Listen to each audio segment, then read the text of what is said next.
Sino nga ba ang mag-aakala na ang dahon, karaniwang nakikita sa kalikasan, ay magiging isang natatanging disenyo? At dito sa Maitom, Sarangani, minsan nang nangarap si JM na maging isang fashion designer. Bata pa lamang ito, hilig na niya ang pananahi. At makalipas ang maraming taon, nakilala ang kanyang husay at galing dahil sa mga dahon. Sa panahon ng pandemya, nawasak ang mundo. Pero para sa iba, ito ay naging pagkakataon para umangat. Tulad ni JM, isang miyembro ng tribo ng Tiboli. Noong kasagsagan ng pandemya, natuklasan ang kanyang hilig sa paggawa ng damit na gawa sa dahon. Ang kanyang natatanging talento ay nagbigay sa kanya ng pagkakataon na ipakita ang kanyang husay sa fashion kahit nasa gitna ng mga pagsubok na dala ng pandemya. Matapos matuklasan ang kanyang talento, hindi nagtagal ay nakilala si JM sa buong bansa. Narito ang ilang mga kaganapan mula sa mga palabas sa telebisyon kung saan siya ay tinampok. At kung may nahihilig na maging plantitos at plantitas ngayong pandemya, mayroon ding sumabak na sa leaf at halaman fashion. Kung anong pakuluyan, alamin natin sa pagpapatrol ni Chat Ansagay. Ay, malunggay kayo dyan kung gusto nyo malunggay. Malunggay, masustansya to siya. Ayan, headdress na dahon ng mulunggay. Hikaw at kwintas mula naman sa bulaklak na bird of paradise. At gown na gawa sa pinagtagpi-tagping mga dahon ng halaman at puno ng niyog. Ilan na ito sa mga dinisenyo ng grupo ni John Mark Ganuan o mas kilala bilang JM mula sa Barangay Upo sa bayan ng Maitom, Sarangani Province. Nawalan ng trabaho si JM na isang Tiboli noong mag-lockdown. Isa siyang dating librarian at janitor sa isang pribadong paaralan sa Davao City. At habang naghahanap ng bagong mapapasukan sa kanilang bayan sa Barangay Upo, Maitom, Sarangani Province, naisipan niya at ng mga kaibigan na gumawa ng gimmick sa social media. Huwag po tayong matakot, huwag po tayong susuko sa mga pangarap natin at lalong-lalo na po sa mga kapwa kong membro ng indigenous peoples po, which is like me, Tiboli. Huwag po tayong matakot, i-share or ipamalas yung talent na meron tayo. Si JM ang nagpatunay na ang hirap ng buhay ay totoong sagabal sa pangarap. Ngunit hindi ito ang dapat magpatigil sa iyo upang patuloy na magsikap. Usa ka proud Mindanaon ang gikabiliban karon tungod sa iyang pinasahing estilo sa paggama og mga gown. Unsa ka kini nga mga gown og paunsa nagsugod? Kana ang atong Siron pinaagi niining report. Sagad sa atong makita nga mga gown, gama kini sa tela. Apan kinsa magdahom nga ang mga dahon nga makita nato sa atong palibot nga daw wala nay bili, ang pwede pa pahimuslan. Mao kini ang estilo sa 29 anyos nga miyembro sa LGBT community ug usa ka IP sa tribong Tiboli nga taga Maitom, probinsya sa Sarangani.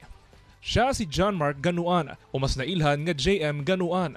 Bata pa lang daw siya, hilig na niya ang magbuhat-buhat o gown ug pangandoy niini nga mahimong sikat nga fashion designer. Apan tungod sa kapait sa kinabuhi, ang maong pangandoy gilimot na lang niini. Hangtod sa nakaunahuna kini nga gamiton ang mga dahon sa iyang palibot, sama sa dahon sa saging, papaya o guban pa, isip alternatibo sa paggama o gown. Nagsugod kini ni atong tuig 2019 at doon na may mga tawo nga ginakatawan siya, apan wala siya nagpadaog ug padayong naningkamot. Member of indigenous people, which is Tiboli po. Malapit po talaga kami sa sa environment or sa mga natural resources po. Kaya yung mga dahon po, hindi po siya malayo sa amin na makita at mabigyang halaga po at gagamitin sa larangan ng art or fashion po. Dako ang pasalamat ni JM sa mga tawo nga mihatag ganiya og oportunidad, ingon man pagsalig sa iyang abilidad sa natad sa fashion. Si JM ilado na sa ilang lugar, hasta na sa tibuok Pilipinas, o ginakuha na kini nga fashion designer sa mga beauty pageant, debut, birthday photoshoot o guban pa. Gani karong Oktubre 29, ibidang iyang hinimo nga mga gown nga gama sa dahon sa usa ka prestiyoso nga fashion show sa nasod. Talent na sa atin na talaga yan. Ang kailangan lang siguro, wag tayong matakot, wag tayong mahiya, kahit na ibabash or bigyang hindi magandang reaction yung mga tawag dito, mga creations natin, pero mas mahalaga talaga na i-push natin kung ano yung mga natin, yung mga dreams natin. Then Dili man basta-basta ang iyang naagian aron makabot ang maong kalampusan. Kini pagpakita lamang nga porsigido ug adunay kumpiyansa sa kaugalingon, inubanan sa pagtuo sa Ginoo. Dili imposible nga makabot ang pangandoy sa kinabuhi. Mula sa mga paglabas niya sa telebisyon, nakita natin ang pagiging malikhain at masigasig ni JM sa kanyang trabaho. Ngunit paano nga ba siya nagtatrabaho sa likod ng kanyang mga likha? Sa pagbisita ko sa kanyang lugar, nakita ko kung paano niya isinasabuhay ang kanyang passion bilang isang fashion designer. Sa araw na ito, siya ay naimbitahan na mag-decorate ng isang lokal na kasalan sa isang barangay sa kaniyang lugar. Bilang isang tiboli, hindi niya inuna ang material na interes. Sa halip, ang pagtulong sa kanyang mga kababayan ang kanyang naging inspirasyon. Ang kanyang malasakit sa komunidad ay kitang-kita sa bawat detalye ng kanyang mga likha.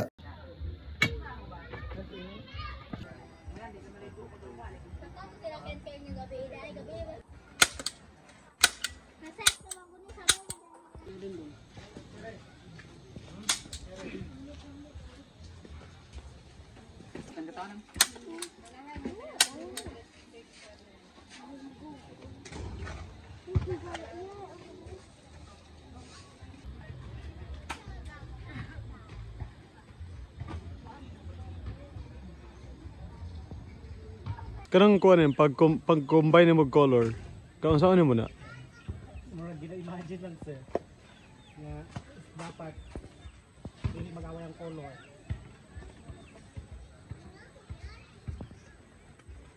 Kuan sila dapat complement. Ala nindot na mura naghuma na Dapat dili siya ano ba? Sakit sa mata. Malinis lang. Saka hindi wala ka na siya ng color na gamitin. Nindot gani bugnaw sa mata. Murag ano siya ba? Mag-complement talaga yung murag mag-match na sa kanya.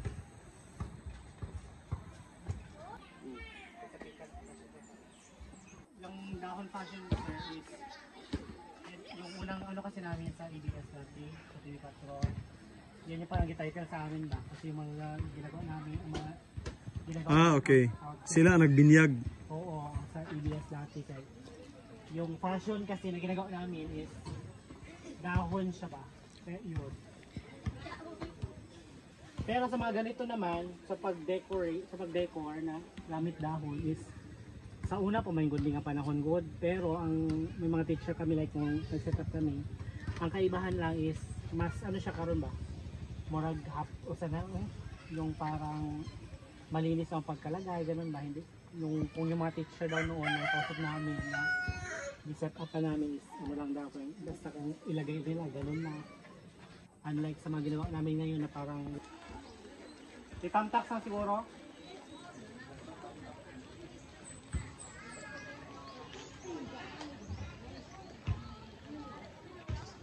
Sarap ang kahatikas niya.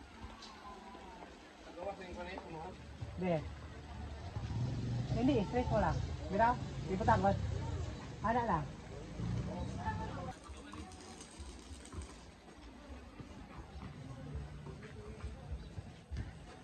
Wala na gamit-gamit og lapis, ballpen, diretso na. Diwala lang sa sarili. Oh. Kaya mo siya. Klaro na gado, letter M. Kung hindi ka magdiwala, wala. Baka iba yung pinalabas sa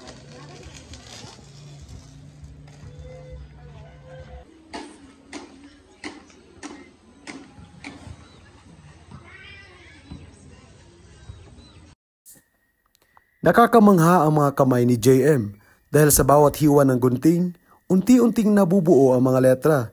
Hindi niya kailangan ng gabay. Ang kanyang mga kamay ay parang may sariling utak. Diretso na eh. Tiwala ka lang sa ano mo na hindi ka kabahan. Tapos sure ka talaga. Hindi ba ang feeling, nakaramit ang pagmahuma na, tapos makita sa imong client mga appreciate nila. Unsa may pinaka-rewarding nga part sa pag-decorate? Sa Kanang mahati ang client kahit hindi kahit sabihin mo hindi ganun kalaki yung murag di mag-good talent ka mo, murag love gift lang ba. So usahay na yung mga client nga maluoy ka, kanang gahangyo. Siyempre kasi ngayon sa panahon ngayon yung kung may mga event, parang halos gusto din ng ibang tao na may experience ba na may content decoration.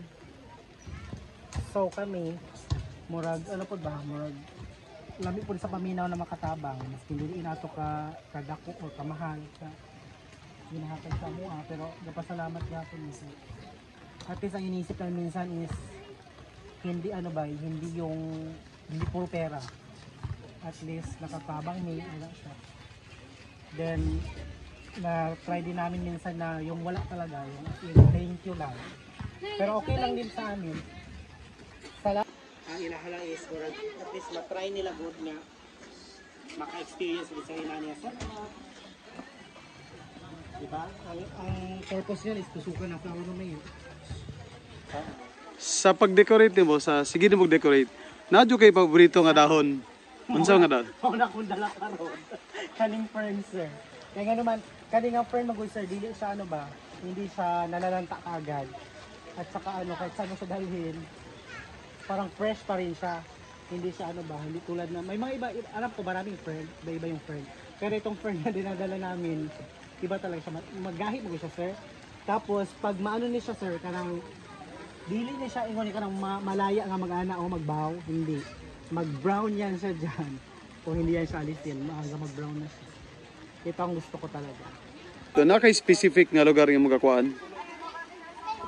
Depende sir, like itong friend kasi murag sagbot lang mag-umis sa mga good. Parang ano lang siya ba? Nakikita lang siya sa kapaligiran. Marami talaga siya. And then sa mga napansin ko rin kasi like sa mga mangunguma, sa mga magsasaka, karang mga duol sa ilahang umani siya, murag ginapatay lang gud nila. So nung napansin ko, meron kasi isang event noon na nakakita ko ng ganito. Pero iba pa yung setup nila sa ginagawa namin. Parang nagkaroon ako ng idea doon ba na ito yung gamitin. Ang kinukuna namin ito, katabi-tabi lang marami. Like kahit doon naman sa amin, kahit pupunta ka doon sa amin sir, sa kalsada pa lang dyan sa sa isang yung packet sa amin is marami ng ganito. Kumakapit kasi yan sa sa mga lang, nagakamang di ay sa Daplindalan. Napod sa Uma, gano'n lang siya. Yung decoration namin is pinopromote namin yung ating mga natural resources kasi yung gamit namin mostly is dahon. And then like yan, punuan sa saging na naalang man sa Daplin sa tong balay or sa school or sa yung event. Gano'n lang. Na lang siya ba? Lang siya. At least medyo lang, handagdag lang ba? Uso naman siya parang gagawin na.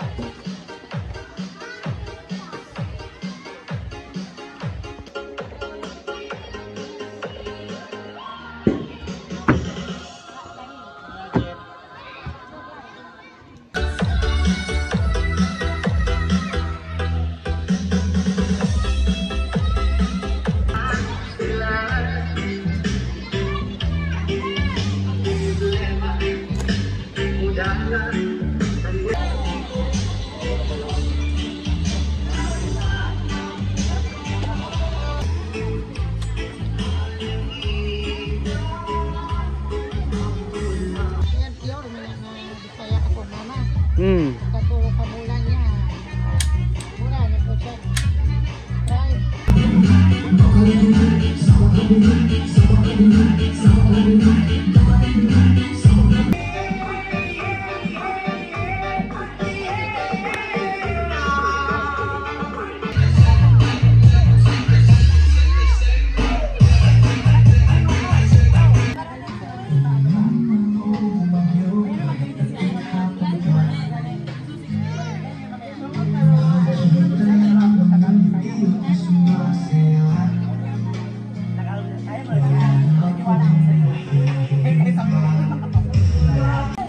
Lafos, beli.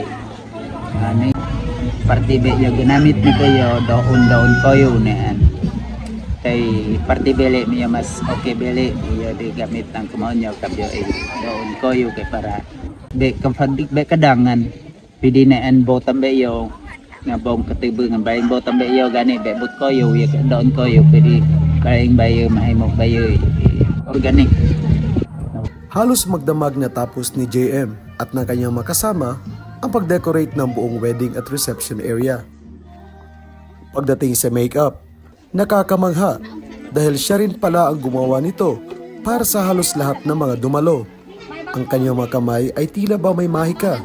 Nagagawa niyang bigyan ng bagong buhay ang bawat mukha.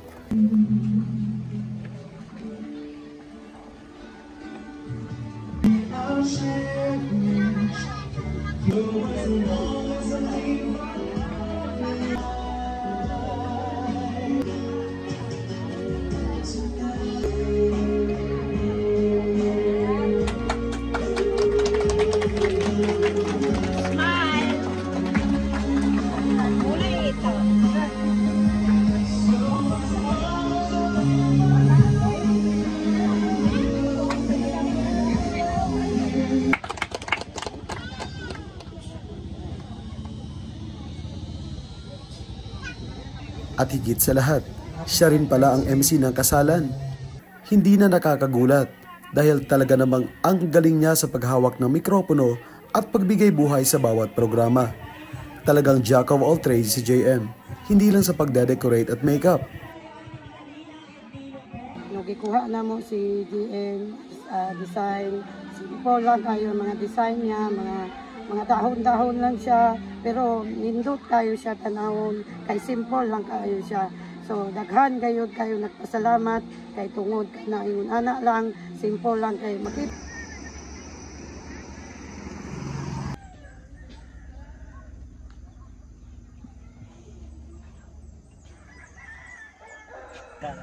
Ang feeling lang, the feeling na after sa kasal nga ikaw ang naka-decorate, makita ng mga ang imong output. Siyempre una-una sir is naging masaya ako dun sa sa ginawa namin, then alam ko na naging masaya yung parents ng ng groom. So pati ako naging masaya na rin sir And then after nung pag-uwi na dun mo na ma-realize lahat ng pagod mo ba dito na nung ma-feel tanan. Pero okay lang man, at least naging successful yung event nila, naibigay mo yung best mo. Kahit simple lang yung ginawa namin doon, yung setup namin, hindi ganun kabongga, pero at least naging masaya yung both side ng families nung bride at saka groom. And then nagsabi yung parents ng groom na thank you sa dito pa lang wala na murag na ko murag ibsa na ko lipay pud kaayo ko sir nga inato po na appreciate po nila, di ba? Dahon passion, feeling ko para sa akin is habang nabubuhay ako andyan pa rin ang dahon passion. Syempre kasi yung pangarap ko talaga noon is maging designer, and then syempre dili man ta kaingon nga pobrita, yung hindi lang talaga natin kaya yung ganung kurso. So murag na siya ba na murag na discover na ko ang dahon nga nagamit na ko siya. Mao nga murag na love na ko siya. So yung dahon fashion talaga na kwento is, or yung dahon fashion, hindi yan siya mag-stop lang ng basta-basta, kasi nandyan din lahat, pati life ko na na daghan na kayo na impart ang dahon fashion sa akong kinabuhi. Like sa mga lugar nga wala na ako nadtuan ako, it's because of dahon fashion. Nakilala ako, it's because of dahon fashion. Daming talaga na-impart yung dahon fashion sa life ko, diba? Ganun yun. So, mahirapan talaga ako na sabihin mag-stop or hinto. Hindi ko alam kung kailan. Ang alam ko lang is patuloy pa rin yung dahon fashion. Dahon fashion, hindi lang siya nakafocus dun sa fashion. Like sa paggawa ng mga damit, mga outfits na made of dahon. Kasi yung dahon fashion is umiikot na rin siya ba, hindi lang siya nakafocus doon. So meron ngayon yung like mag-set up kami ng decoration gamit yung dahon fashion pa rin. And nagpapasalamat din ako kasi yung dahon fashion parang lumalaki na din yung family niya.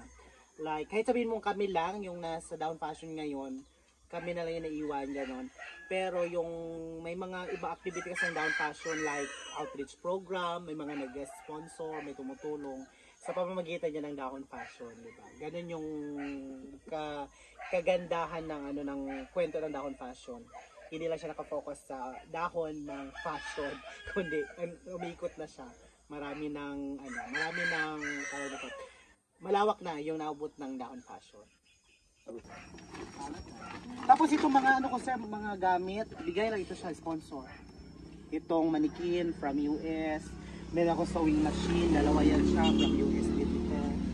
Then ito isang box na from US, may mga tela, 'di ba? Yun yung Dahon Fashion, hindi lang dito sa Pinas or ano ba diyan. Kundi napapansin na rin siya sa ibang bansa. Yung pagtulong or pag-set up kasi like sa decoration or kahit saang bagay pa man, yung pagtulong natin sa kapwa, it's a blessing din yun para sa kanila. At minsan hindi yung puro pera na lang iniisip natin ba or iniintindi, kasi nga po pag tumulong ka sa kapwa, malamang mas meron pang ano talaga yan sa iyo, mas daghan pang moabot nga blessing, mga opportunities sa imong kinabuhi. Ganon talaga yan. So yung pera nakikita lang. Pero yung tulong, yung kung paano ka tutulong sa kapwa mo, paano mo sila, like sa mga nangyayari sa amin, yung may mga setup or may mga gustong magdebo na hindi ganun. Yung talent fee kasi sa amin, hindi talent fee yung nangyayari, murag love gift lang siya.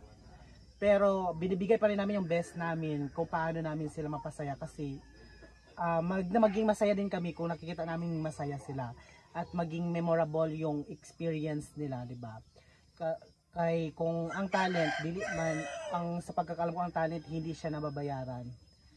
Pero yung ano, yung tawag nito, yung fulfillment ng tao na ibinigay mo dun sa ano, sa client mo or kung sino man yan, is hangtod sa kahangturan na siya is maisip ka nila, ganun kahalaga. So at least naging part ka ng history ng life nila. Kung makita ka man nila, kung saan ka nila makita is ano, nagpapasalamat sila sa iyo nung ma-remember ka nila. Ganun yun, at least yun yung mahalaga. Kung mayroon kang may gawin ka or may mga bagay ka na ano na gustong gawin or gawin talaga, is ibutang ni mo imong ano ba, imong love, imong love sa imong ginahimo. Dapat hindi lang siya isipin mo na ay okay, ito na yun, ito yung gusto nila. Kung kaya mo na ibigay pa yung best mo na mapasaya sila, talagang gawin mo ganun. Ang Dahon Fashion ni JM ay hindi lamang tungkol sa paglikha ng mga magagandang damit, kundi pati na rin sa pagtulong sa komunidad. Kamakailan lamang, kasama ang kanyang mga kaibigan at sponsors, nag-abot siya ng mga school supplies sa mga bata sa isang katutubong komunidad. Si JM ay hindi lamang isang artist o designer, siya ay isang simbolo ng pag-asa ng komunidad ng Tiboli. Ang dahon na ginagamit niya sa kanyang mga likha ay hindi lamang material, kundi isang simbolo ng buhay at pagyabong ng kanilang kultura. Ang kanyang kwento ay magsisilbing inspirasyon sa ating lahat. Ako'y nagpapasalamat sa inyo sa inyong pagsama sa paglalakbay sa mundo ni JM. Hanggang sa muli, ako po si Ken.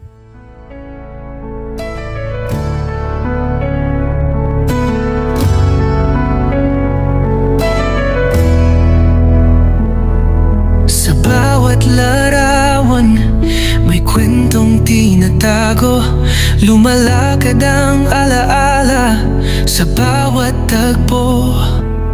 Isang pahina ng buhay ang binubuo sa Ken Stories. Dito nagsisimula ito.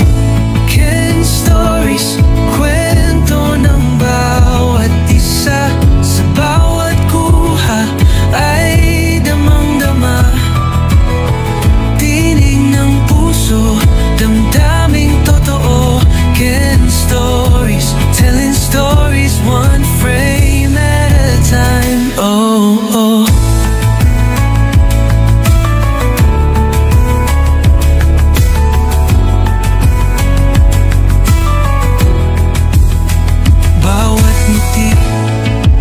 Luhat halakhak, nakukulong sa litrato, walang palyat sablay. Lahat ng istorya may saysay. Sa bawat kwento, puso'y nabubuhay. Ken Stories, kwento ng bawat isa, sa bawat